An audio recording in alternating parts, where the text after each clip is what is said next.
Hello guys, good evening. Welcome back to our channel. जैसा कि आप जानते हैं, आज का टॉपिक बहुत ही अच्छा है, बहुत ही दमदार है। जैसा कि आप बोर्ड में देख रहे होंगे, एग्ज़ाम में अगर देखा जाए तो मॉडर्न इंडिया से क्वेश्चंस आते ही आते हैं। जितने रिवोल्यूशन, जितने क्रांति, जितने आंदोलन हुए वहाँ से तो आते ही हैं, अपितु आपके क्वेश्चंस राष्ट्रीय कांग्रेस अधिवेशन से बहुत ही दमदार क्वेश्चन पूछे जाते हैं। वनडे एग्जाम के लिए तो ये पेनेसिया है, रामबाण है, आना ही आना है गाइज, आना ही आना है मित्रों। ये बात ध्यान में अपने रख लो, दिमाग में, दिल में रख लो कि यहाँ से क्वेश्चंस आते हैं। एक मैंने मैप के जरिए आपको बताने का प्रयास किया है, क्योंकि जो है एक जब हम डायग्राम या फिगर से पढ़ते हैं, कोई आकृति से पढ़ते हैं, तो वो कंठस्थ रहता है, वो भूलते नहीं कभी हम। तो उसी के जरिए आपको मैं बताना चाहता हूँ। आज का जो टॉपिक है मेरा राष्ट्रीय कांग्रेस अधिवेशन, क्योंकि अभी तक बताया जा रहा है कि भाजपा के पहले कांग्रेस ही था। कांग्रेस वैसे देखा जाए तो अमेरिका का जो संसद है, पार्लियामेंट है, उसे कांग्रेस ही कहा जाता है। तो कांग्रेस के बारे में हम चलते हैं बताते, जैसे हमारे यहाँ भारतीय संसद कहते नहीं, जैसे दिल्ली में है तो संसद, वैसे वहाँ कहते हैं उसे कांग्रेस कहा जाता है गाइस। तो चलते हैं राष्ट्रीय कांग्रेस अधिवेशन। ये भारत के मैप के जरिए मैं बताने का प्रयास किया हूँ, और इसमें अगर वीडियो आपको पसंद लगेगा तो कमेंट करके और लाइक ज़रूर करके बताइएगा कि वीडियो अच्छा है या नहीं अच्छा है। तो गाइज़ इस पे आप विचार करिएगा, क्योंकि मेहनत लगता है इसे बनाने में, 2-3-4 घंटे लगते हैं। कौन सा कंटेंट रखें कि एग्जाम में आपके फंस जाएगा इस, ठीक। सबको अपनी इज्जत प्यारी होती है कि जो बनाया जाए वहाँ से वास्तव में क्वेश्चंस आते हैं या नहीं आते हैं। तो चलते हैं विदाउट वेस्ट एनी टाइम, चलते हैं अपने टॉपिक पे। राष्ट्रीय कांग्रेस अधिवेशन, पहले तो ये शब्द कहाँ से आया, इसकी स्थापना किसने की? उस समय तात्कालिक वायसराय कौन था? वायसराय चलते थे जब ब्रिटिश शासन था। और कितने पूरे भारत के यानी देश के सभी प्रांतों से कितने प्रतिनिधि आए थे इस कांग्रेस अधिवेशन में, प्रथम कहा हुआ था। तो चलते हैं कांग्रेस अधिवेशन। अगर देखा जाए तो इसकी स्थापना 28 दिसंबर 1985 में की गई थी। उस समय तात्कालिक वायसराय डफरिन थे। कौन थे? डफरिन थे। अगर देखा जाए तो देश के सभी प्रांतों से 72 प्रतिनिधियों भाग लिया था। कितने? 72, 72 प्रतिनिधियों ने भाग लिया था। दूसरे में 450 लिए थे, तीसरे में 1300, ऐसे बढ़ते हुए चले गए थे गाइस। तो प्रथम बार जब बैठक होती, जैसे कोई संस्था हम आप चालू करते हैं या कोचिंग ही चालू करते हैं, तो क्या किसी दिन कोचिंग में 100 लड़के आते? नहीं। पहले दिन 10 आए, 5 आए, 2 आए, 1 आए, धीरे धीरे बढ़ते उसी में संख्या 200 हो जाती गई। वैसे जब स्टार्ट किया गया तो उस समय देश के सभी प्रांतों से 72 प्रतिनिधि भाग लिया था। द्वितीय में 450 लिया था। तृतीय में आपको बताएंगे तो 1300, 1400 के करीब हो गया था। धीरे धीरे बढ़ते चले गए थे। सब भाग प्रतिभाग पूरे भारत के प्रांतों से आते थे। तो इसके संस्थापक की बात की जाए तो एओ होम, क्या कहते हो? एओ होम जी थे, जिनका नाम था एलन ऑक्टेवियन ह्यूम था। क्या था? एलन ऑक्टेवियन, और क्या नाम था? ह्यूम था। ये स्कॉटलैंड के निवासी थे। कहाँ के थे? स्कॉटलैंड के निवासी थे। ये इसके एक थोड़ा सा इतिहास में बताने का प्रयास किया हूं। राष्ट्रीय कांग्रेस अधिवेशन, राष्ट्रीय कांग्रेस की स्थापना 28 दिसंबर 1885 में। उस समय तात्कालिक वायसराय डफरिन थे, जो देश के सभी प्रांतों से 72 प्रतिनिधि ने भाग लिया था। मैं बताना चाहूंगा आपको कि इसके संस्थापक, इसके प्रवर्तक या इसके जनक अगर देखा जाए तो एओ होम कहा जाता है, जिनका पूरा नाम एलन ऑक्टेवियन ह्यूम था। ये स्कॉटलैंड के निवासी थे। कहाँ के थे मित्रों? स्कॉटलैंड के निवासी थे। चलिए, ये बातें आपको समझ में आ गई होगी। अब बातें की जाती है, ये भारत की सभी प्रांतों में तो थे ही, कुछ पाकिस्तान के थे, क्योंकि तब पाकिस्तान का बंटवारा नहीं हुआ था भारत से। ये 46-47 में हुआ था। माउंटबेटन योजना आया था। उस समय पूछा गया है कि स्वतंत्र भारत के प्रथम कांग्रेस अध्यक्ष तुम उस समय आपके 1946 में मेरठ के जेबी कृपलानी। कौन थे? जेबी कृपलानी थे। ये भी एग्जाम में पूछा जा सकता है गाइस, ठीक।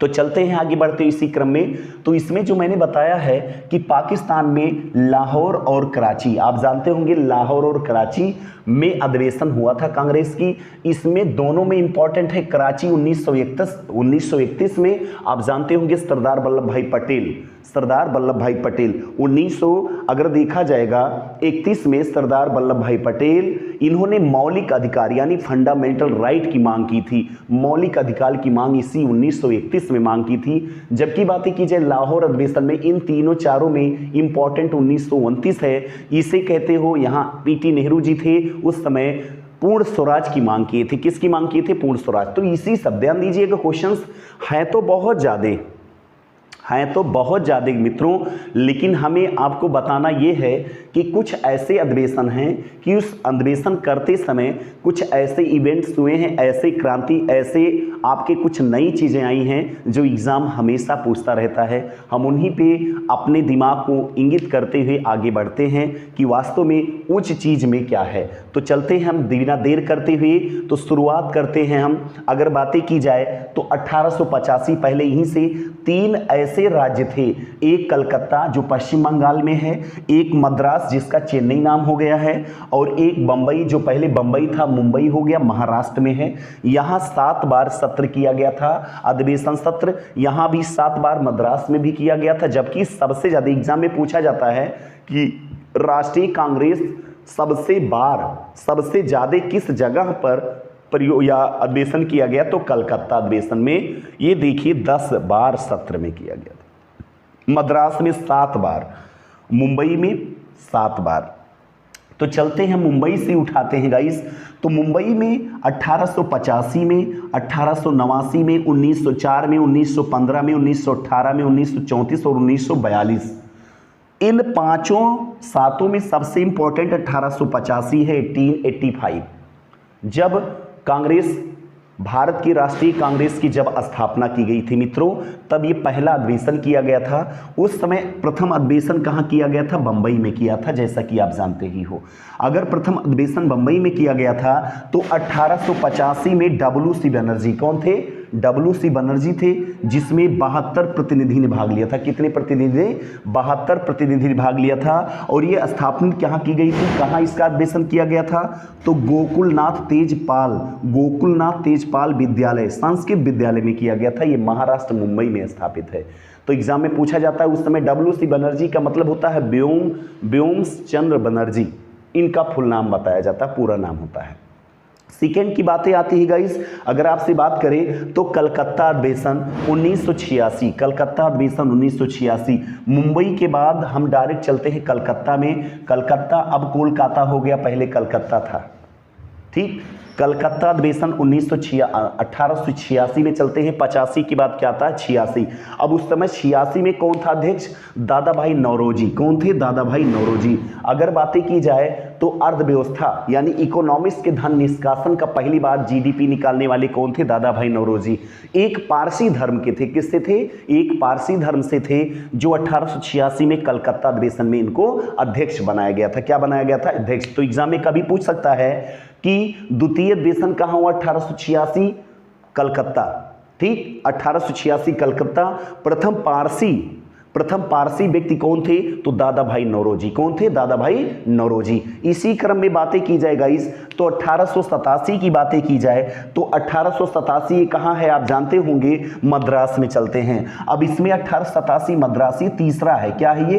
तृतीय अधिवेशन है, तीसरा अधिवेशन है। अगर बातें की जाए तीसरे अधिवेशन की तो बखरुद्दीन तैयबजी। अगर पूछा जाए कि प्रथम मुस्लिम राष्ट्रीय अध्यक्ष, तो 1887 में तृतीय अधिवेशन मद्रास, किसमें है? मद्रास में 1887। इसमें थे कौन? बदरुद्दीन। कौन थे? बदरुद्दीन तैयबजी। कौन थे? तैयबजी थे, ठीक। बदरुद्दीन तैयबजी ये प्रथम मुस्लिम अध्यक्ष बने। कौन बने? प्रथम मुस्लिम अध्यक्ष बने। तो गाइस आप इसी क्रम में जानते होंगे, प्रथम अधिवेशन मुंबई 1885, WC बनर्जी, 72 लोग ने प्रतिभाग लिया, यानी प्रतिनिधि ने भाग ली। और उस समय गोकुलनाथ तेजपाल संस्कृत विद्यालय में इसका अधिवेशन किया गया था। द्वितीय मैंने बताया 1886 कलकत्ता में दादा भाई नौरोजी, जो प्रथम पारसी कांग्रेस अध्यक्ष बने। अगर पूछे प्रथम मुस्लिम अध्यक्ष तो बदरुद्दीन तैयबजी जी, ये 1887 कहाँ के? मद्रास में थे। बातें क्लियर होगी। नेक्स्ट आते हैं जो चौथा अधिवेशन है गाइस, इलाहाबाद सीधे चलते हैं। चौथा हम चलते हैं इलाहाबाद 1888 में। 1885, 1886, 1887, 1888 ये इलाहाबाद में चलते हैं। अगर पूछा जाए कौन से अधिवेशन में प्रथम अंग्रेज या यूरोपीय यानी जो देश के नहीं है वो बाहर से हैं, विदेश या अंग्रेज बोलो, प्रथम यूरोपीय या विदेशी कौन थे? तो आप जानते होंगे जॉर्ज यूले। कौन थे? जॉर्ज यूले थे। ये कहाँ के थे? इलाहाबाद के। कौन थे? इलाहाबाद। 1888 में कौन थे? जॉर्ज यूले थे। ध्यान दीजिएगा, कांग्रेस अधिवेशन हमें सभी नहीं पढ़ना है, हमें 10-15 ऐसे कांग्रेस अधिवेशन पढ़ना है जहां कोई ना कोई घटना, कोई ना कोई अच्छे कार्य, कोई ना कोई बुरे कार्य, जो इवेंट्स हुए हैं उन्हीं को हमें मद्देनजर रखते हुए पढ़ना है गाइस, और उन्हीं से एग्जाम भी रिक्वायर करता है। तो आप ध्यान दीजिए, जो भी है आपके मुंबई में मैंने बोला 1885 डब्ल्यू.सी. बनर्जी, फिर आ जाओ सेकेंड 1886, ये कौन थे? दादा भाई नौरोजी, प्रथम पारसी। तीसरा आ जाओ 1887 मद्रास में कौन थे? बदरुद्दीन तैयबजी, प्रथम मुस्लिम अध्यक्ष। फिर चौथा आ जाओ 1888 इलाहाबाद, जो प्रेजेंट में प्रयागराज के नाम से जाना जाता है, तब इलाहाबाद था 1888। इसमें प्रथम अंग्रेज कौन थे? George Yule. कौन थे? जॉर्ज यूले थे। चलिए ये बातें क्लियर होगी गाइस। अब आते हैं कुछ ऐसे इंपॉर्टेंट जो आपको बताना चाहते हैं। फिर हम चलते हैं कलकत्ता अधिवेशन में। इन्हीं कलकत्ता अधिवेशन में हमें पढ़ना है 1896। कौन पढ़ना है? 1896।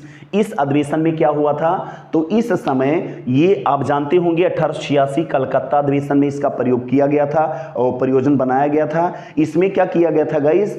इस समय इसमें थे मुस्लिम अध्यक्ष थे रहमतुल्लाह सयानी। कौन थे? रहमतुल्लाह सयानी थे। उस समय आपके यहाँ राष्ट्रीय गीत जो आप जानते होंगे, राष्ट्रीय गीत वंदे मातरम का पहली बार गायक किसमें किया गया था? 1886 में। उस समय कौन थे? कौन थे?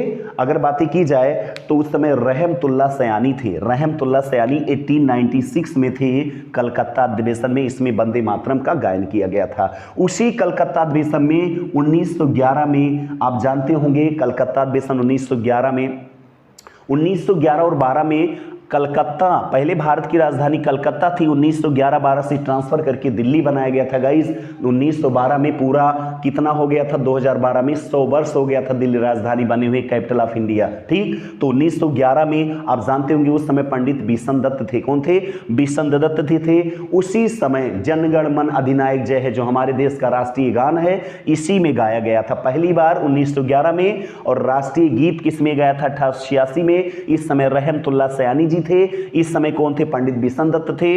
1886 में दादा भाई नौरोजी थे। ये सब अधिवेशन कहां हुआ था गाइस? कलकत्ता में। कहां हुआ था? कलकत्ता अधिवेशन। इतनी बातें क्लियर हो गई। चलिए नेक्स्ट चलते हैं।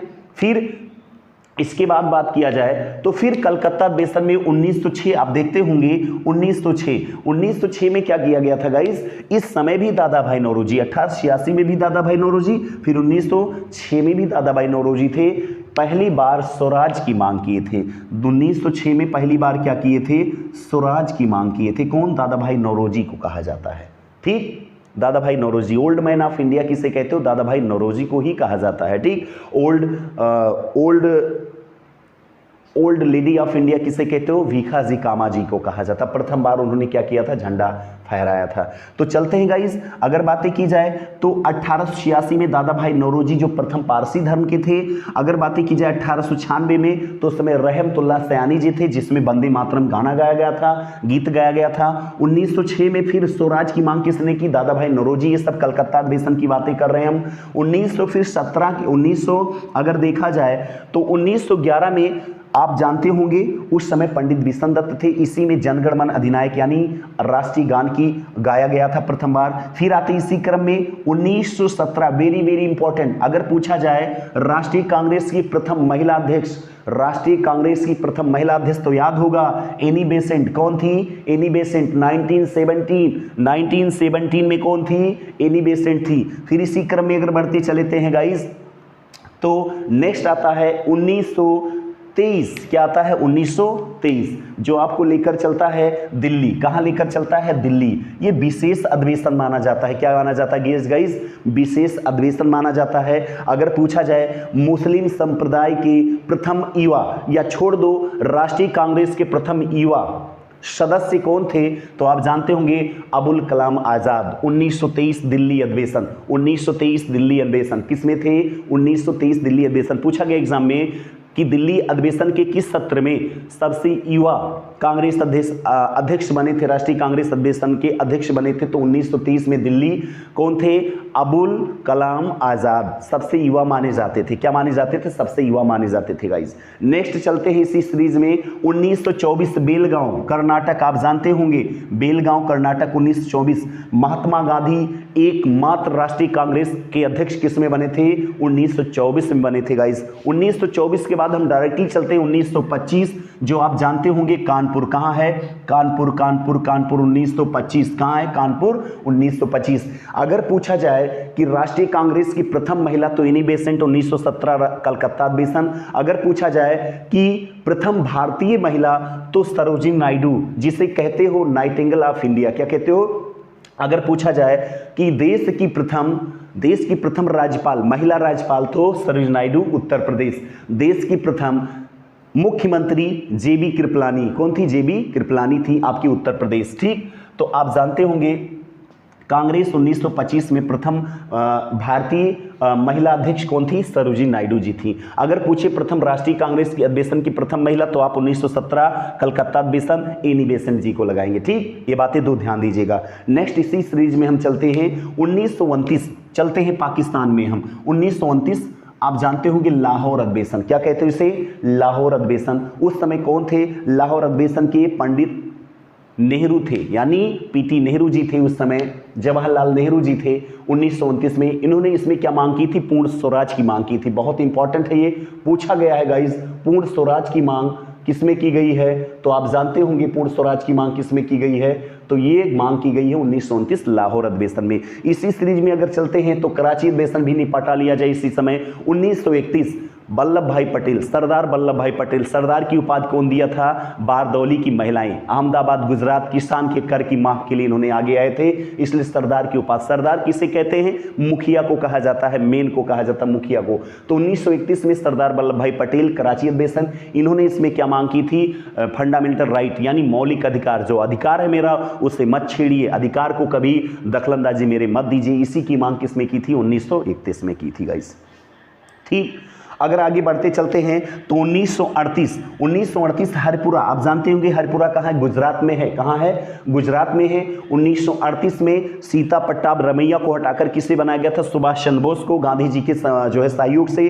तो सुभाष चंद्र बोस, और अगर देखा जाए सुभाष चंद्र बोस पट्टाभ सीता रमैया को लाना चाहते, लेकिन बना कौन? सुभाष चंद्र। बाद में हरिपुरा के बाद त्रिपुरा भी इनका हो गया। त्रिपुरा किधर है? त्रिपुरा ये देखिए मध्य प्रदेश में है, एकदम मध्य में। कौन है? मध्य प्रदेश। 1939-1938 इसमें भी कौन बना था? सुभाष चंद्र बोस जी ही बने थे, आजाद हिंद फौज की स्थापना भी किए थे। तो ये त्रिपुरा 1939 अगर बातें की जाए गाइस, तो इसके बाद अगर कोई विरोध कर रहा है कि आप ये सदस्य के अध्यक्ष नहीं बनते हो, लेकिन आपको जनता एक बार बना ली है, दोबारा फिर आप बनना चाहते हो, लेकिन आपका दिल नहीं मानेगा, यार छोड़ो, कोई मुझे चाहता नहीं तो नहीं। तो त्रिपुरा में इन्होंने क्या किया? राजेंद्र प्रसाद को इन्होंने क्या किया था? सौंप दिया था 1939। पट्टाभ सीता रमैया सबको दे दिया था, ये स्वयं नहीं थे। तो हरिपुरा और त्रिपुरा में कौन थे? त्रिपुरा मध्य प्रदेश, हरिपुरा कर्नाटक में। दोनों में कौन थे? आपके सुभाष चंद्र बोस जी थे। ठीक, इतनी बातें समझ में आ गई होगी। अगर पूछा जाए स्वतंत्र भारत के स्वतंत्र के प्रथम राष्ट्रीय अधिवेशन के अध्यक्ष कौन बने? तो आप जानते होंगे मेरठ के 1946 जेबी कृपलानी। कौन थे? जेबी कृपलानी जी थे, जेबी कृपलानी। ठीक, ओ सॉरी, मैंने वहां शायद आपको बोल दिया है जेबी कृपलानी, जबकि वहां होती है कृपा जो है सुचेता कृपलानी। भारत की प्रथम सीएम कौन थी? सुचेता कृपलानी। जबकि भारत की प्रथम अगर देखा जाए जो है आपकी गवर्नमेंट ऑफ इंडिया यानी गवर्नर थी राज्यपाल सरोजिनी नायडू, वो भी उत्तर प्रदेश की दोनों थी। ठीक, उत्तर प्रदेश। भारत में अगर उत्तर प्रदेश नहीं घूमे तो क्या घूमे आप? उत्तर प्रदेश में ही क्रांति शुरू हुई, उत्तर प्रदेश में जो है पुरुषोत्तम श्री राम का जन्म हुआ, उत्तर प्रदेश में ही मथुरा में श्री कृष्ण का जन्म हुआ, उत्तर में काशी विद्यापीठ आप जानते ही होंगे, देवनगर जिसे कहा जाता है, ये सब जो है उत्तर प्रदेश में ही है। इसीलिए कहा जाता है अगर देश में उत्तर प्रदेश नहीं घूमे तो क्या देखे। ठीक, चलिए गाइस, तो आप जानते होंगे ये इंपॉर्टेंट जो था मैंने बता दिया, एक बार रिवीजन करा दिया जाए। एक बार चलते हैं। राष्ट्रीय कांग्रेस अधिवेशन की स्थापना 28 दिसंबर 1985 को 1885 को वायसराय तत्कालीन वायसराय डफरिन थे। कितने लोग? देश के सभी प्रांतों से 72 प्रतिनिधि ने भाग लिया था। संस्थापक ह्यूम, जिसे एलन ऑक्टेवियन ह्यूम कहा जाता है, स्कॉटलैंड के निवासी थे। बातें की जाए मुंबई में प्रथम अधिवेशन की गई है किस कॉलेज में? गोकुलनाथ तेजपाल संस्कृत विद्यालय में की गई है। WC बनर्जी इसके प्रथम यानी भीमसेन बनर्जी प्रथम अध्यक्ष बने। अगर दूसरे की बात की जाए 1886 कलकत्ता अधिवेशन, इस समय दादा नौरोजी जो प्रथम पारसी धर्म के थे। फिर इसी क्रम में अगर 87 में चलते हैं तो मद्रास अधिवेशन, इसमें कौन थे? प्रथम मुस्लिम अध्यक्ष बदरुद्दीन तैयबी थे। फिर चलते हैं 88 में लखनऊ इलाहाबाद चलते हैं जो प्रयागराज है। 1888 में कौन थे? प्रथम अंग्रेज जॉर्ज थे। फिर इसी क्रम में हम चलते हैं किसमें गाइस? अब इसी क्रम में हम आगे बढ़ते चलते हैं कलकत्ता अधिवेशन 1996 में चलते हैं। तो 96 में कौन थे? आप जानते होंगे रहमतुल्ला सयानी। इसी समय क्या? राष्ट्रीय गीत। फिर 1906 में क्या था? पूर्ण स्वराज की मांग। कौन थे इसमें? 1906 में कौन थे? जो कलकत्ता अधिवेशन 1886 यानी दादा भाई नौरोजी। 1911 में कौन था? 1911 में पंडित बिशन दत्त। इसमें राष्ट्रीय गीत, इसमें क्या गाया गया था गाइस? राष्ट्रीय गान गाया गया था। 1917 अगर पूछा राष्ट्रीय कांग्रेस की प्रथम अध्यक्ष महिला अध्यक्ष तो राष्ट्रीय कांग्रेस की 1917 कलकत्ता अधिवेशन में कौन? Annie Besant. अगर भारत की बात की जाए 1985 कानपुर में सरोजिनी नायडू जी थी। अगर बातें की जाए इसी संदर्भ में तो फिर आगे बढ़ते हैं कराची अधिवेशन 1931 में सरदार वल्लभ भाई पटेल जो मौलिक अधिकार की मांग की थी। इसी क्रम में लाहौर अधिवेशन 1929 में चलते हैं तो पूर्ण स्वराज की मांग पंडित जवाहरलाल नेहरू ने की थी। इसी समय में 1930 में चलते हैं तो विशेष अगर देखा जाए तो इन सभी कांग्रेस अधिवेशन में सबसे युवा माना जाता है 1930 में किसे? अबुल कलाम आजाद जी को माना जाता है। त्रिपुरा हरपुरा के कौन है? सुभाष चंद्र बोस जी थे। ठीक। बंबई में अगर देखा जाए तो आप समझ ही रहे हैं। मद्रास की बातें जी आप समझ ही रहे हैं और ये भी आपका हो गया है। तो जॉर्ज जिले 1988 में बातें की जाए गाइस। तो ये छोटा सा वीडियो आपके बीच में अगर आपको पसंद आया हो तो यहाँ से क्वेश्चंस, एक क्वेश्चन आएगा ही निश्चित है। क्या आएगा मित्रों? एक क्वेश्चन, 2 क्वेश्चन आता है राष्ट्रीय कांग्रेस अधिवेशन से। ये जो मैंने बताया ना इसकी कुछ एक्सेप्शन ऑप्शनल जो अपवाद चीजें हैं उससे आपको जरूर पढ़ना होगा गाइज। और इस वीडियो के माध्यम से अगर आपको एक क्वेश्चन मिल जाता है तो जान लीजिए बहुत दिल को तसल्ली मिलती है। और आपका एक लाइक मेरे लिए, एक कमेंट, एक लाइक और सब्सक्राइब कर लीजिएगा। एक लाइक आपके लिए, लाइक आप नहीं करते हो, कमेंट नहीं करते हो, एक लाइक मेरे लिए मोटिवेशन होता है गाइस। तो बिल्कुल स्किप मत करिएगा, शुरू से अंत तक वीडियो देखिएगा। इसी वीडियो के साथ हम चलते हैं। जय हिंद, जय भारत।